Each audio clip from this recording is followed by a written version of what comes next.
Alors aujourd'hui on est le 22 septembre et je vais faire des mesures sur donc des cassissiers que j'ai dans mon verger. Donc j'avais fait des essais en mettant un produit, le produit Crescimiento, dont je vais vous parler après. Je l'avais mis le 21 et 22 mars sur certaines lignes. Donc j'ai une ligne de cassissiers qui en ont reçu au printemps et une ligne qui n'en ont pas reçu. Donc j'avais déjà fait des mesures courant juin et j'avais vu l'efficacité du produit. Je n'ai pas fait de vidéo pour ça, mais voilà, je me suis dit qu'aujourd'hui j'allais vérifier la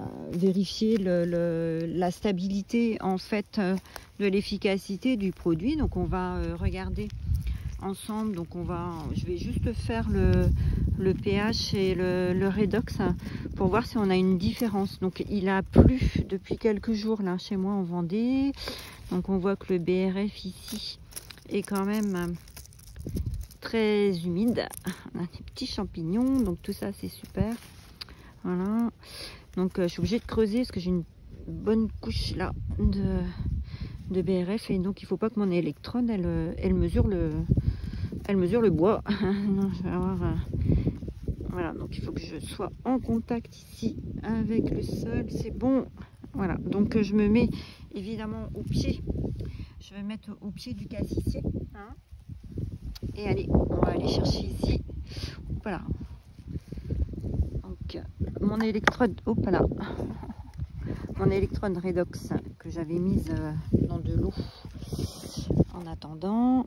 Et donc je vais piquer ici mon électrode, que je vérifie pareil hein, que je suis. Hop, c'est bon. Et puis mon électrode de température est quick. Voilà. Donc on va connecter ici l'appareil sur le redox. Hop, c'est parti.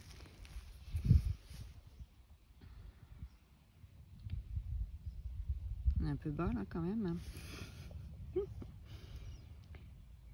On est un peu bas, donc c'est vrai que là c'est compliqué d'être parce que j'ai une couche assez importante. Voilà, j'aimerais être au plus près vraiment de la, pas trop profond évidemment parce que sinon je vais avoir des mesures de profondeur. Voilà, ici, voilà. Je suis quand même, voilà, je suis quand même plus près de la surface. Bon, vous avez vu, hein, sur la première mesure, j'étais à 130, mais j'étais déjà au-delà des 15 cm finalement, au-delà des 10 cm, allez, on va dire. Hein, ce qui m'a amené déjà sur une mesure de profondeur, quasi de profondeur. Donc voilà, ici je suis en surface, et donc je suis à 245 millivolts. Ok, allez, on va aller voir l'autre ligne de cassissier. Je ferai le pH après. Ça va m'éviter de déconnecter l'électrode. 245 on a dit. Hein.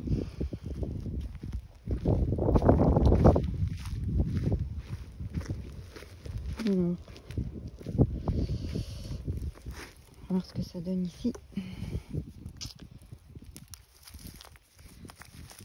C'est pareil, je vais essayer d'avoir du sol pas trop profond, mais au niveau des racines. Alors ici j'ai des racines, ici j'ai des racines.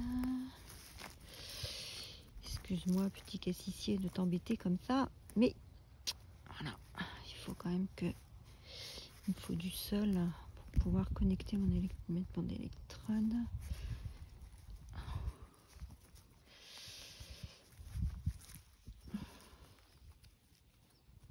Non, je dois être à peu près ici. Ça devrait le faire. Alors.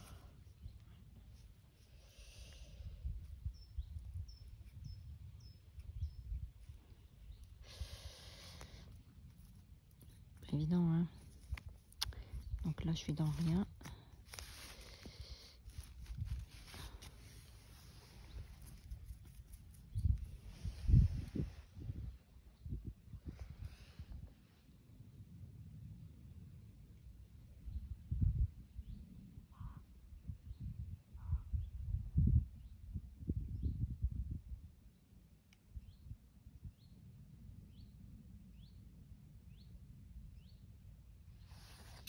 Voilà, j'ai mon électrode de température qui est connecté.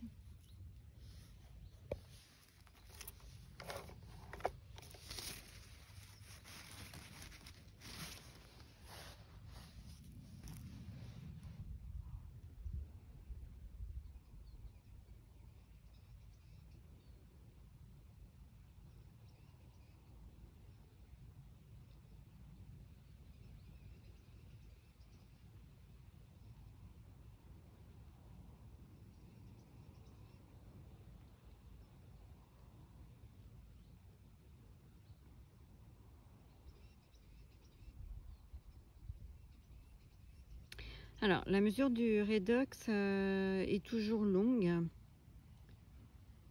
faut vraiment attendre que le point se stabilise, hein, comme vous avez vu tout à l'heure. On est sur des échanges. Voilà, on a des échanges entre l'électrode et le milieu dans lequel elle trempe, entre guillemets. Et voilà, ces échanges donc créent un micro-courant. Et c'est ce qu'on mesure en fait, hein, les millivolts ici. Voilà. Donc on a, on va dire 10 millivolts d'écart. On était à 245 hein, tout à l'heure. Voilà. Donc on a 10 millivolts d'écart d'un rang sur l'autre, un petit peu plus, voilà. Je vais aller chercher l'électrode de pH et donc on va voir si on a aussi des différences. Voilà.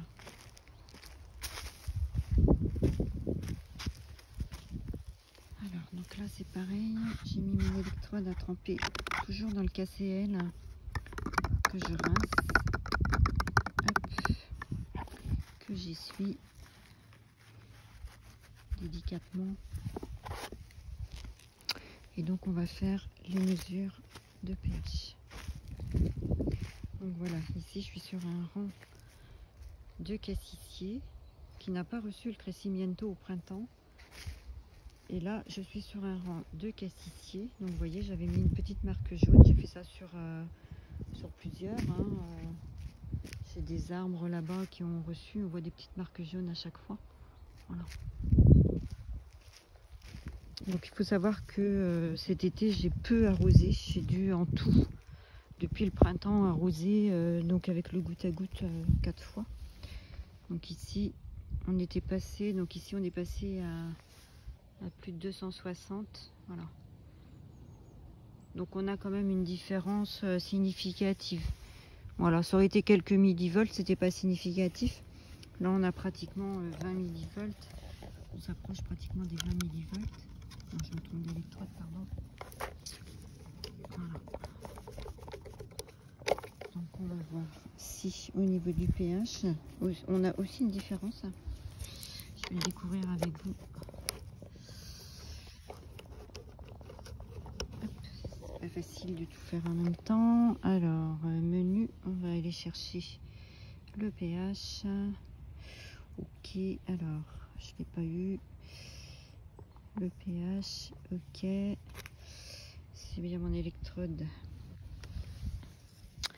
Alors là, c'est pareil. Donc, vous voyez, l'électrode pH, on est sur un fond plat, une électrode plate, hein, contrairement à toutes les électrodes de pH qui normalement ont un bulbe.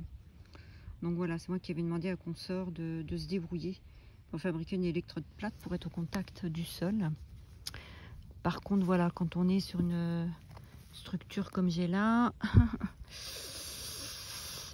un sol nu, c'est facile. Un sol rempli de cailloux. Voilà, je pense que là, je vais l'avoir, mais je suis quand même un petit peu profond.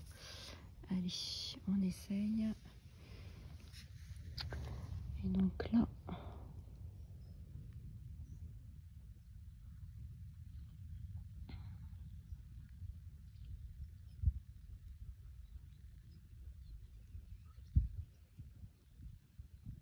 c'est pareil, hein. Donc bon, le pH se stabilise beaucoup plus vite, hein. Mais on va attendre, voilà, que ça se stabilise. Allez, adjugé 5,52. Vous en rappellerez 5,52 et hop, on va aller chercher le pH de l'autre côté. 5,52 VS. On va voir. Donc c'est pareil, je rince. Hop. You rinse 3 times. Et on se remet dans le petit trou.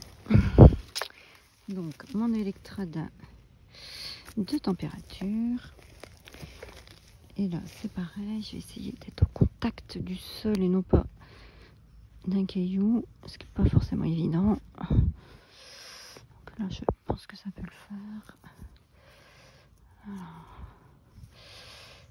hop, ça me donne quoi? Ça a l'air d'être pas mal.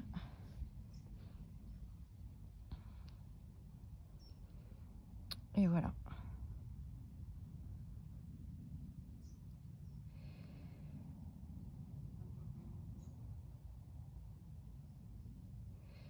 Voilà, on voit que ça 6. J'arrive à être. Alors, voilà, quand l'électrode bouge, vous voyez, c'est que je suis pas bien au contact. Alors, on va essayer.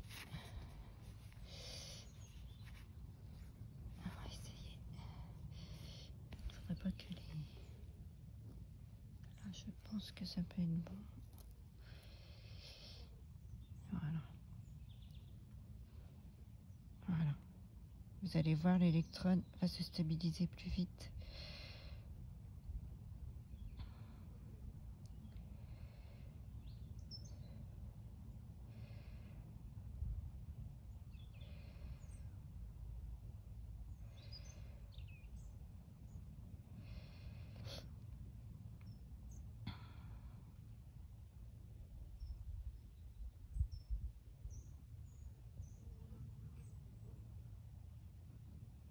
Voilà.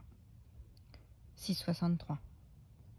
J'ai plus que 1 point de différence de pH, ce qui est quand même énorme. Hein. Alors, ça veut dire quoi? Ça veut dire en fait que le produit, ici en l'occurrence le produit Crecimiento, permet à la plante de réguler le sol dans des paramètres qui lui conviennent. On était à 6,6. Je vous rappelle les normes pour un sol, donc on va au max, le minimum c'est 6,2, minimum c'est 6,2, vers 7. Là je suis à 6,6. Bon, moi avant j'étais à 6,5 sur une norme parfaite, donc là je suis à 6,6. On est quand même sur, vous vous rappelez, on était à 5,5 juste le rang d'après. Hein. Le rang d'après n'a pas eu Crecimiento, c'est-à-dire qu'il y a des nutriments que la plante n'a pas récupéré. Donc là, on voit clairement comment l'importance d'amender un sol, de donner la possibilité à une plante de réguler. On dit que la plante, elle régule, oui, mais elle peut réguler par rapport à ce qu'elle a dans le sol. Elle va aller puiser du nutriment pour pouvoir réguler le sol. Donc là, on est sur des paramètres quasi idéaux en ce qui concerne ce plan-là, ce rang-là. On était à 245 dans mon souvenir, donc plus 200 ça fait 445. Donc on est dans des normes de redox aussi normales, puisque les normes sont entre 390 et 450. Donc voilà, on est sur un rang ici de cassissier qui arrive à réguler en fait le sol. Hein. Alors, Crecimiento, qu'est-ce que c'est? C'est un ensemble de nutriments, voilà, et d'acides aminés, voilà, pour être plus précis. Hein, on est sur des acides aminés essentiels, évidemment, pour les plantes, avec en plus, vous voyez ici, des acides humiques qui permettent de structurer le sol et qui permettent aussi d'avoir des échanges au niveau de la CEC qui sont facilités. Hein, voilà, comme ceux qui ont pu participer à des formations pH Redox, on sait bien qu'il ne suffit pas d'avoir le garde-manger plein pour que la plante puisse s'en servir. On a vraiment des paramètres pH redox qui sont absolument indispensables pour que ces fameux nutriments puissent être assimilés. Hein. Après, la plante, elle a donc besoin de nutriments essentiels pour faire cette régulation. Alors Crescimiento, donc voilà, on est sur un produit qu'on va mettre au printemps, donc sur des plantes, sur des cultures qui sont juste semées, des plantes. Voilà, moi j'avais mis ça effectivement sur le verger que je venais de planter, que j'avais planté mes arbres en novembre-décembre. Ça peut être en maraîchage au début. Donc Crescimiento va donner les nutriments essentiels dont les végétaux ont besoin au printemps. Donc il y a la croissance, la floraison qui vont se mettre en place, et donc il y a un besoin énorme de nutriments. Donc Crescimiento, il est là pour ça. Hein. Alors, d'un point de vue amendement, ceux qui me connaissent savent que je préfère travailler sur le sol plutôt qu'en foliaire. Voilà, donc je ne sais pas si vous voyez aussi, hein, moi j'ai mis dans le courant au début de l'été, là j'ai mis un système de goutte à goutte, et ça c'est absolument génial. Oh là là, j'ai adoré, puisque je mettais en fait les produits éco-fertiles dont j'avais besoin dans ma cuve, et on était en goutte à goutte toute la nuit pour nourrir chaque plant finalement, sans déperdition quoi ailleurs, hein, puisque j'étais vraiment au pied du plant. Alors en ce qui concerne Crescimiento, ici on est sur 30 litres hectares. Voilà, 30 litres hectares. J'ai amené aussi ici la grille tarifaire. Crescimiento ici, quand on est prix au litre, donc si on met 20 litres, on est à 5,81.